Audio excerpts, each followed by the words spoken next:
following scripture quotations are taken from the Holy Bible, New Living Translation, with copyright by Tyndale House Foundation, used by permission of Tyndale House Publishers, all rights reserved. Hi, welcome back to my channel. I am Peachy Pie, and this is your mini applause. We all get a mini applause today because we made it. We made it. I made it. You made it. You're here. Thank you for joining me so much. Yeah, that last video was like a bit of a doozy. It was really hard to do, but thank you for watching and thank you for your support. You do get that mini applause because you are amazing, because you made it and you're here. And since you made it through yesterday and you made it through today, and I believe that you're gonna make it through tomorrow, why don't you hit that subscribe button and pop the notification bell so you can be here tomorrow when I post another video. Thank you so much for joining me. Today, what we are going to talk about, or well, what I'm going to talk about, is we're reflecting on the 16 days of activism. I know that 16 days of activism has actually ended. I do apologize for the delay. Some of the videos actually took a little bit more research and a little bit more deep diving than I thought, but here we are, and we've learned a lot. At least I know I've learned a lot. I hope you've been learning a couple things that have been interesting about abuse. And so there's no real trigger warning today, but if any topics of abuse are something that's a sensitive issue for you, you're welcome to pop off this video and take a look at the other content I have, or you can retreat to the entirety of YouTube. But anyway, thank you for being here so much. Okay, so I got vaccinated for the second time today, and I just want to encourage people: head to your doctors, give yourself some rest, go get vaccinated. Don't waste the nurse's time by trying to bunk work and claim you have COVID, because one of the nurses actually complained about that at the clinic I went to. But she was really sweet and she was working hard. So please guys, don't make the nurses' jobs harder. Please go get vaccinated, but please visit your doctor or your healthcare professional before you do so, just in case. Cover all your bases. Anyway, so yeah, what have I learned from 16 days of activism? If you've learned something amazing, please pop a message in the chat or in the comment section. I would love to hear your thoughts on the entire series for 16 days of activism. But what I have learned is, what was surprising for me is that though anyone can be a victim, everyone is most likely a victim of abuse in some way, shape or form. That really can change to think of yourself in that way. It can maybe change your perspective as well of what abuse looks like and how you are being treated, or even how you treat other people, right? Also, abuse can come from anywhere.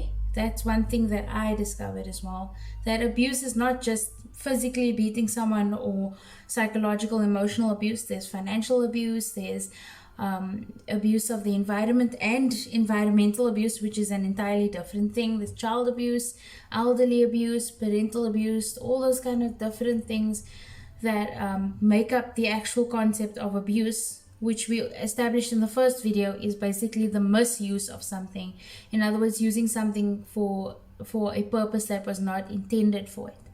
So obviously using people as well, because that's really where abuse applies, or animals actually, or even substances. So we've really looked at all these different types of abuse, and that was very eye-opening for me, that it can come from anywhere. Also, abuse almost exclusively can take place in isolation. So when you are isolated, it is the most dangerous place for you to be in, whether it's in a personal relationship or even in a church group or a cult or whatever, or a church group or a support group, whatever that functions like a cult. Please beware. Please beware. Touch base with the outside world, be involved in communities and stuff like that. Do not let yourself get isolated, or you most likely are going to experience abuse. Right? Then we also discovered that abuse is most likely always about one person having either more power than the other or others, or being the only one with power. That's really what abuse is about. And that was also important for me to discover. Then I thought about how we discovered that abusers are almost always victims of prior abuse, and perhaps even abuse from childhood. That really stood out for me as well. And then the next point that I made note of is that we need to watch out for reactive abuse. That's abuse that when someone else abuses you, then you abuse them in return, in a sense. An analogy that I like to use is that sometimes you see this a lot on TV where maybe a man cheats on a woman and then she thinks it's okay to key his car, which is abusing his property basically, or smack him in the face and those kind of things. And we say, yeah, he deserves it because he cheated on her. No, that's abuse. No one deserves that, no matter what they did. That's reactive abuse. So that is something for victims of abuse to watch out for in your personal relationships or whatever kind of relationship that you're facing, right? So that's a really important thing. And then accountability in society is rather low as a whole. That was very surprising for me to find out that trying to get people to be accountable for their actions is a lot harder than what I would have expected. You know, when you grow up, you kind of feel like we're all adults here. Turns out we're not all adults here. Some of us are not adults here. Or at least we don't behave like them. So yeah, so accountability is really a serious issue that needs work. Then I felt that we need some more reform and rehabilitation policies or support groups and those kind of things for abusers. And they need to be as readily available in our community as condoms, because like if you live in a very small kind of community, there are condoms being placed in schools, there are condoms being placed in local clinics, and sometimes even in the bathrooms at public restrooms at malls or hotels or whatever the case may be. I think that abuse reform posters and support groups need to be that much everywhere, because I feel like it's that serious, and I think we need to take it that seriously. Okay, next. Yeah. Abuse victims need to protect themselves even in support organizations. If you've watched yesterday's video, you know exactly what I'm talking about here. Yeah, that was really hard. Oh, don't accept any support from a life coach unless you are mentally stable, unless you are emotionally stable, and unless you have no serious mental health issues or mental health problems, because they're not going to help you. Things will most likely just become worse. And I've got nothing against life coaches, except that I probably won't make use of your services. But yeah, so that kind of soured me a bit on that regards. Yeah. But yeah, so make sure that you psychologically are 110% fine before you try and make use of a life coach. Next, know your rights and watch out for self-abuse. Know your rights. You need to know what is your rights, what are human rights, and we are going to look at them really, really soon. Tomorrow is Day of Reconciliation in South Africa, and we'll unpack that all tomorrow.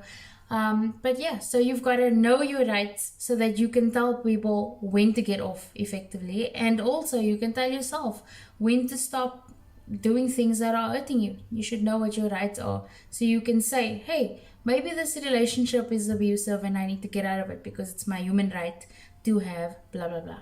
You know what I'm saying? Anywho, yeah. Oh yes, education on abuse and what it looks like in different areas is very scarce, I think, and I think we need to really push in our communities for that awareness. Then dissenting voices are welcome. This is something that I felt that is not really much discussed in society, where we allow people to have differing opinions and we don't be like, oh, your opinion is wrong, or we don't reject people for their opinions, because someone's opinion is not going to change to what is acceptable or not necessarily just acceptable, but what is legally correct, unless we have a discourse about it, and then they can kind of get to the point of that on their own.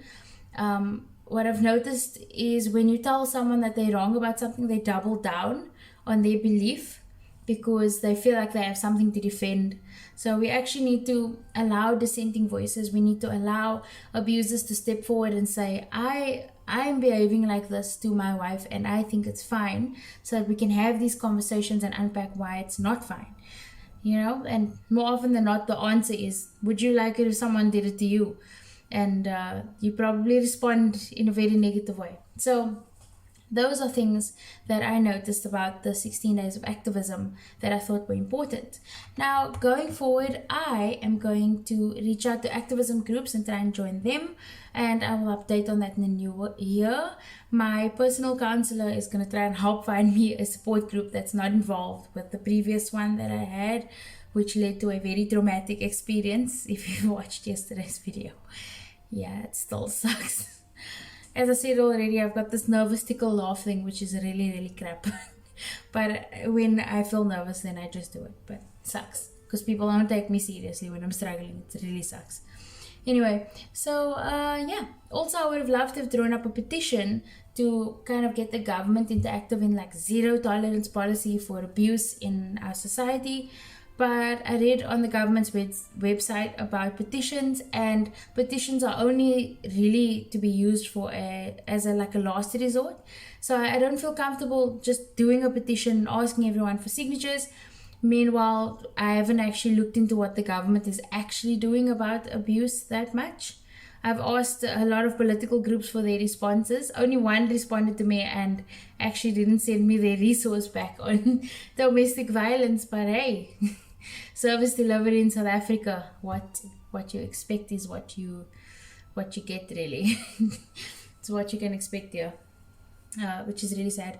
But yeah, so I'll have to look into that, and with the activism groups that I'm going to be approaching, I will talk to them about what their roles are, especially if it's like political groups, and see how we can assist and all work together in ending domestic violence, or at least significantly lowering the statistics in South Africa.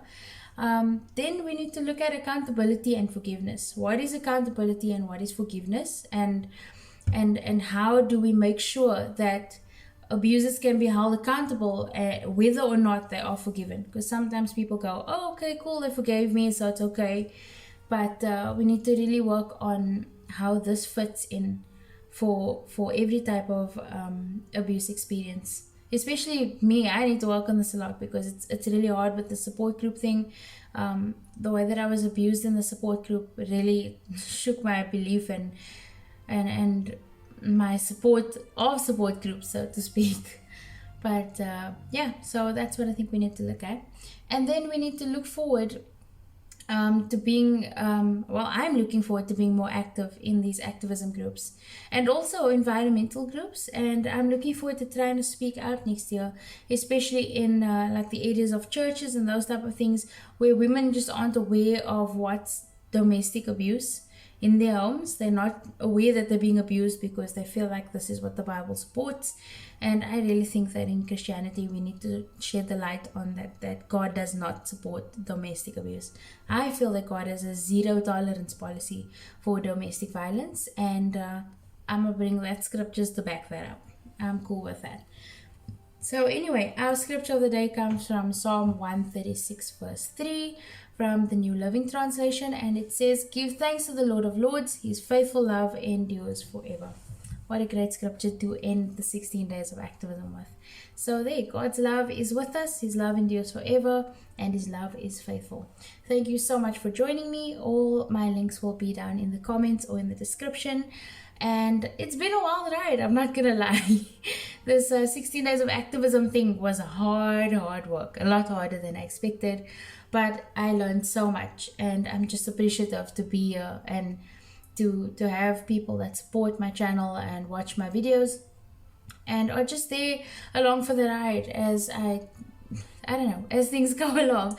But yeah, so thank you so much for joining me. We're coming to the end of the year. I hope that you are enjoying the start to your festive season, and who knows, maybe you might hear me sing in the next coming weeks. Anyway, thank you so much. Have a great day. Cheerio.